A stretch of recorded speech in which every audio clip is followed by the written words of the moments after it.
Hello and welcome to my micro school. Today we're going to talk about ghosting and breadcrumbing. So what is ghosting and what is breadcrumbing? Let's first start defining what is ghosting. And I found this really good article that I want to share with you. And let me go ahead and just put it here on the screen. And this article, what it does, it talks about a study, a sample that they did in Spain. A sample of 626 adults, 303 males and 323 females, aged from 18 to 40 years old. What they did is that basically they took the sample and they asked the people, they said, listen, you need to let us know if in the last year you consider that someone or a dating partner has ghosted or breadcrumbed you. We're going to talk about breadcrumbing too, in the last year. And what they had to do is that they had to figure it out how they felt with the satisfaction with life, loneliness, and helplessness. Basically, these people use 3 different scales, and I'm showing them in the screen. And these scales have been used, basically to rate how you feel when someone does something to you. How do you will scale that? Again, with satisfaction with life, loneliness, and helplessness. Ghosting is basically when you start a relationship with a person. It could be friendship. It could be, usually it's more common when people are dating, that you start, everything is wonderful, everything is beautiful, and then that person just disappears. You text the person once and you're like, oh, maybe, he's busy or she's busy. Nothing. Second time, you're like, maybe they didn't get the first message, and you go. And then finally, I think the third for me is like, okay, I'm done with this person. You just send a nice message saying like, I have been ghosted by you. Have a good life. Bye. But why people ghost and why people do what we're gonna talk about breadcrumbing too.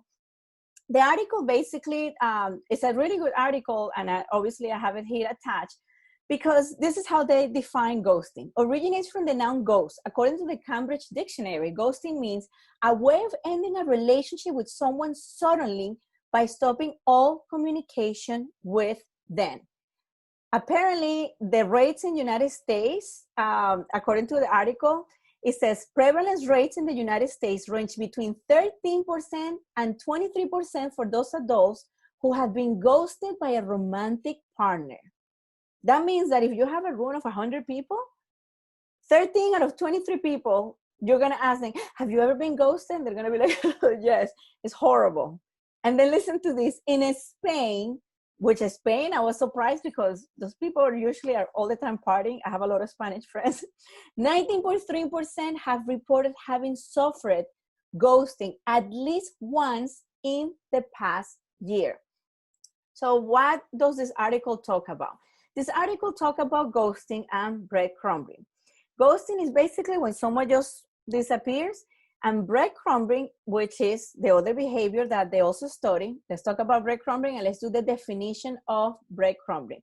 It's defined as the act of sending out filtrations but non-committal text messages. Basically, just breadcrumbs to lure a sexual partner without spending much effort. Basically, what the article explained is just a behavior where someone just holds you there. They don't call you, and then they might text you, hey, beautiful, how are you doing? And that person gets really excited. And then basically there's never a commitment. Breadcrumbing too can happen at work. We've all been part of this. If maybe maybe it hasn't happened to you with a not sexual partner, but like an intimate relationship, then what's going to happen is that when you are at work, and I'm also attaching another article here, when you are at work and you have that manager that he just keeps, praising you, oh, you're doing a great job, don't worry about it, you're going to get that, promotion, and they just basically keep you on hold, then that's when you realize that you say, okay, this person is basically breadcrumbing me. I don't know if that's a word, but you're just being breadcrumbed, because what they're just doing is just basically giving you a little bit to keep you at the job, to keep you satisfied. But what they're doing is just keeping you on hold. They're not going to give you the promotion. They're not going to commit, because that's the behavior they present. The article specifies that between ghosting and breadcrumbing is extremely toxic And it affected much more. The study concluded at the end, because it was extremely toxic. It is extremely toxic, basically, when someone either ghosts you, which I don't think that one is as bad as breadcrumbing you, because when someone ghosts you, you kind of like end the relationship and you move on. It's extremely painful. But when someone does breadcrumbing, they're holding you and holding you and holding you. So I feel that this was extremely important to identify this type of behavior, because you might be having this feeling right now, maybe with a boss, or maybe with someone that, wants to do a project with you, but they don't commit, or maybe with a romantic partner that they keep telling you, sure, we'll hang out tomorrow. Or one of those friends that, you always want to hang out, and you're like, oh, you want to do this and that. And they just basically just want to keep you there, but they don't want to commit to like a dinner or anything like that. Now, this is what the article concludes. The results from the regression models show that suffering breadcrumbing will significantly increase the likelihood of experiencing less satisfaction with life and having more feelings of loneliness and helplessness. However, no significant relation was found between ghosting and any of the examined psychological correlates. Basically what that means, remember the three: satisfaction with life, loneliness, and helplessness? Ghosting wasn't really so much of a problem for these people because they were like short-term relationships, but breadcrumbing, according to the article too, when you read it, is most likely in relationships that you're having constantly all the time, and they could either be short or they could be in the long term. So that's the reason why there's the regression models show that suffering breadcrumbing would significantly increase the feeling of having basically less satisfaction with life. Horrible. So this is extremely important to figure it out, to say, is this person ghosting me or breadcrumbing me? Or, let's talk about the reasons why maybe you have been ghosted. I found this really good article from psychologytoday.com, and I feel that it explained very well the 8 reasons why a person might ghost instead of communicating directly that, they just don't want to be your friend or your boyfriend or your girlfriend and so on. So let's go over these reasons, because I really felt that they were valid.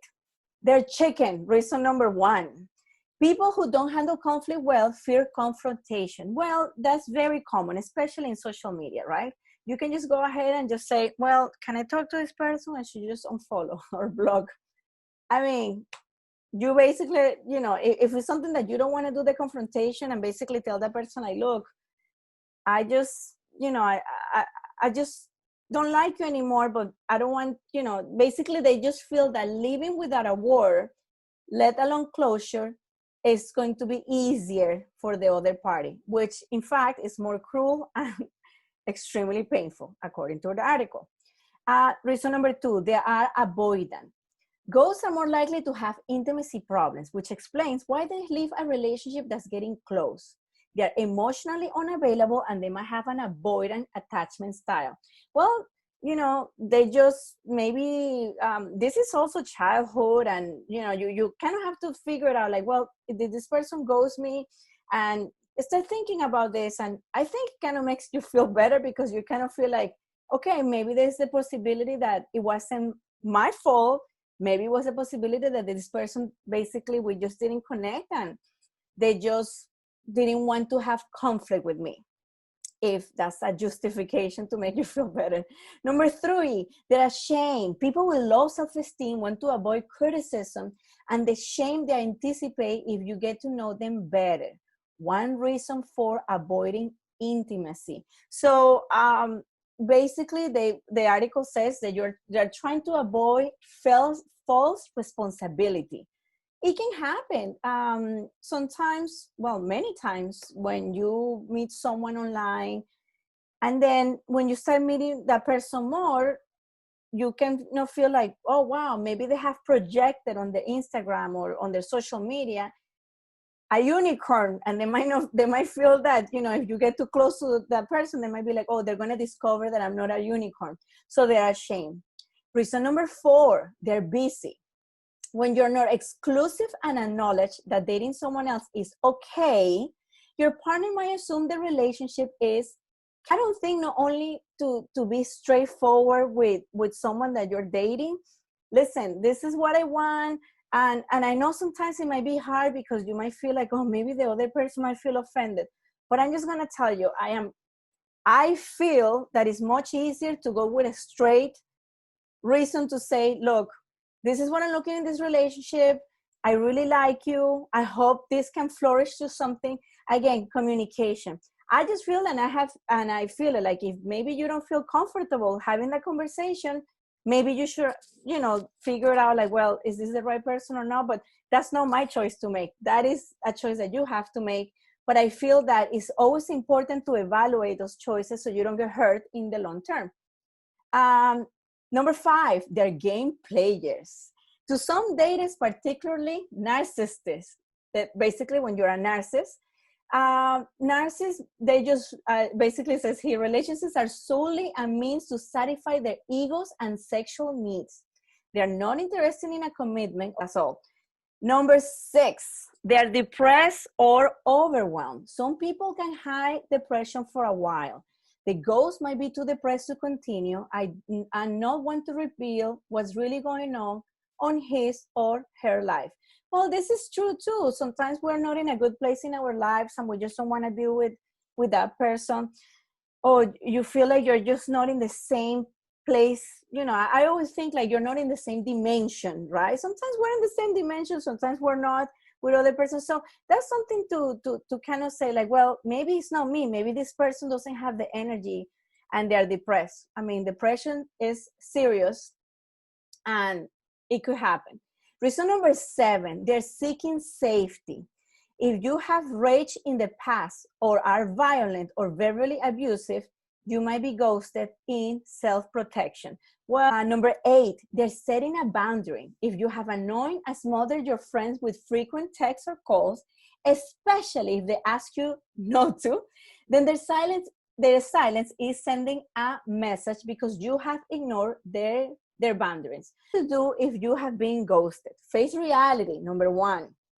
The other person has decided to move on for whatever reason. This is what the article says. Just accept it and just take a deep breath and just move on. Number 2, allow your feelings. I mean, I was ghosted once and it's just horrible because the first question is like, well, why? And then you get angry and then you get sad and then you are like, oh, whatever, what did I want that loser in my life or that or that woman in my life, right? Well, allow your feelings. I think sometimes when we have like this type of things that happens to us in life, I kind of figured out, okay, what would be the most fun way to go through this pain, right? So allow your feelings. This is basically what the article says. Avoid self-blame. And it says here, deal with ghosting in a healthy way. Rejection can be painful, but you don't have to pile on unnecessary suffering. Remember, there's a saying, pain is not optional, but suffering it is. You're going to feel the pain and you're going to be upset, but then you're going to say, okay, how can I make this pain be the less toxic in my life? How can I try to get out of this? It's just not easy, of course, for me to say it is one thing, and another thing is be like, what did it cost me that? That happens to all of us. We have been, and again, reading this type of reasons why maybe they have ghosted you, you kind of, feel a little bit better because you're like, well, maybe it wasn't myself, maybe it was him or her. Don't try to make contact. If you're tempted to write or call, think about how the conversation will go. How will you feel and whether you even get a truthful answer from the person. It is extremely painful once the other person cuts the conversation, but then you think about it. Okay, you make contact because obviously, you don't know they have ghosted you yet, but let's say that you then see that person for whatever reason. How uncomfortable is to have the conversation? And then what are the odds or what are the probabilities that this person that ghosts you is going to be honest with you? I don't know. You need to evaluate that from the relationship that you have. Evaluate your boundaries. You gave your heart to someone, and then what happened? They crush it, right? Well, you have to make sure that you don't become, maybe you need to evaluate your boundaries. So here they said it's wise to evaluate your boundaries when dating. Were you easily seduced? Were you too anxious to fall in love with someone you really didn't know well? So, sit down and say, am I, like, why is this happening to me? Because maybe it's happening to you with more than one person. And that's when you're saying, well, maybe I am looking into the wrong into life and plan activities with friends. Yes, don't allow yourself to fall into depression. Now, again, we've all been there, we've all been hurt, and it's very difficult to explain the feeling or to explain what to do not to have that feeling. But at the end of the day, always remember you are unique. If that person ghosts you, maybe it was good that you didn't have to have a confrontation. So maybe they cut your losses, to put it that way. So that's how I see it. About breadcrumbing, I didn't even know what this was until I actually wanted just to do the podcast on ghosting. And then I saw breadcrumbing and I was like, what is breadcrumbing? And then I started really reading more into it. And yes, it can happen at work. It can happen in your personal relationships. It can happen when you're dating. So I hope with this, little article that we just reviewed today, maybe you might feel better. Maybe you might have a smile right now and say, ugh, I'm just going to go ahead and party. Who cares if they ghost me or not? And if you're being breadcrumbing, then today you're going to say, like, that's it.